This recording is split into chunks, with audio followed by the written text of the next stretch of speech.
Hollywood has taken over Venice, Italy. The stars were out today for the wedding of the year. Back in June 2025, Jeff Bezos and Lauren Sanchez threw what many called the wedding of the century in Venice, Italy. This wasn't just any wedding. It lasted 3 days and brought together more than 200 big-name guests. You had people like Oprah Winfrey, Leonardo DiCaprio, Kim Kardashian, and Bill Gates all in one place. The whole thing took place in some really fancy spots, like the old San Giorgio Maggiore Island and the Venetian Arsenal. To top it off, their huge superyacht, called Kourou, was part of the celebrations, making it even more luxurious. But even though the party looked amazing, not everyone was happy.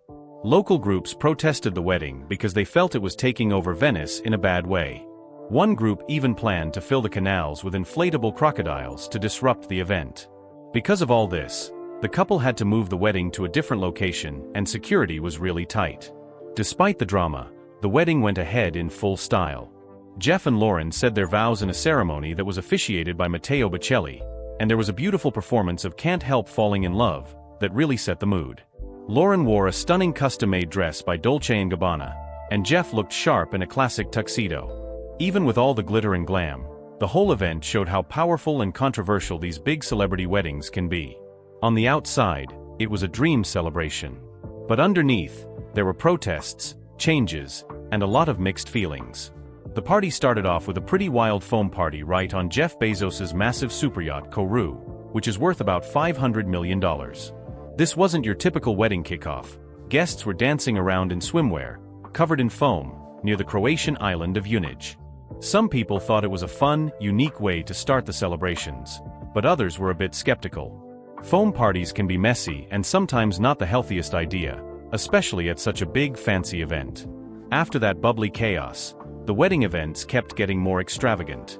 There was a Gatsby-themed dinner that brought in that old-school luxury vibe, and later a pajama-themed after-party that had everyone dressed in fancy sleepwear. Imagine Leonardo DiCaprio and Bill Gates showing up in pajamas. It was definitely a different kind of wedding fun. Even though these playful themes added a bit of fun, some people weren't happy about how over-the-top everything was. With the world dealing with economic problems, seeing such huge displays of wealth made some folks uncomfortable. The foam party especially showed how Jeff and Lauren wanted to do things their own way, but it also made people wonder if they were a bit out of touch with what most people were going through. Still, the couple and their guests seemed to enjoy themselves, ignoring the critics and just having a good time in their own style. The last big event of the wedding was a pajama-themed party, and it got a lot of people talking. Some guests loved the idea. It was casual, fun, and different from the usual fancy wedding parties. There were big-name performers like Usher and DJ Cassidy, and guests like Oprah and Kim Kardashian showed up looking stylish in their luxe sleepwear. But not everyone was impressed. Some critics said the pajama party felt a little out of place, like it didn't quite fit the vibe of such a high-profile, expensive wedding. They thought it was kind of tacky to mix luxury with something so casual.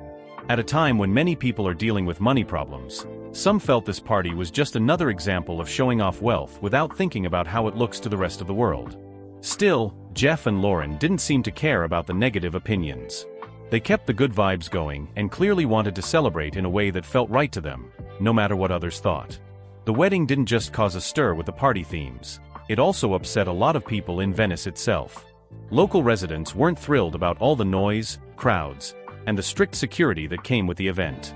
Streets and public areas were closed off, and traffic was rerouted, which made daily life harder for many Venetians.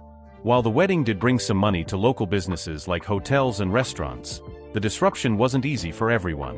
People living there felt like their city was being taken over for just a few days, and that didn't sit well with many. On top of that, environmental groups spoke out too. They pointed out how much damage big events like this can do to Venice, which is already struggling with too many tourists. Private jets flying in guests and lots of water taxis running around added to worries about pollution and protecting the city's fragile ecosystem.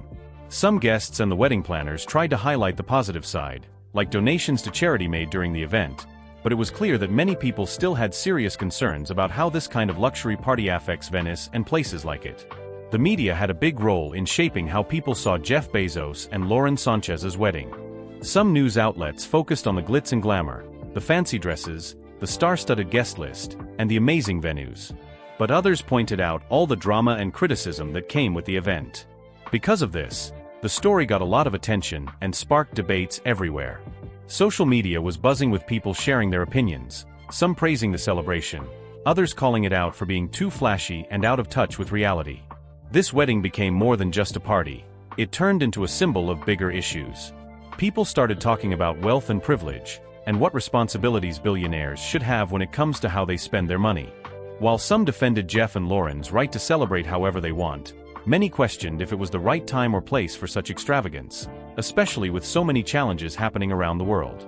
After the wedding, the conversations didn't stop.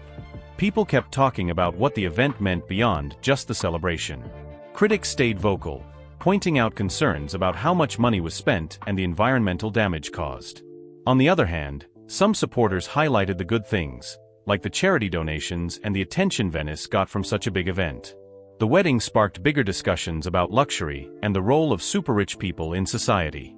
Many debated how to balance personal celebrations with being sensitive to public opinion. It also showed how much influence the media has in shaping what we think about these events. As Jeff and Lauren moved on with their honeymoon across Europe, their wedding left a lasting mark. Whether people see it as a beautiful celebration of love or an example of extreme excess, it's clear the event made waves both in Venice and around the world.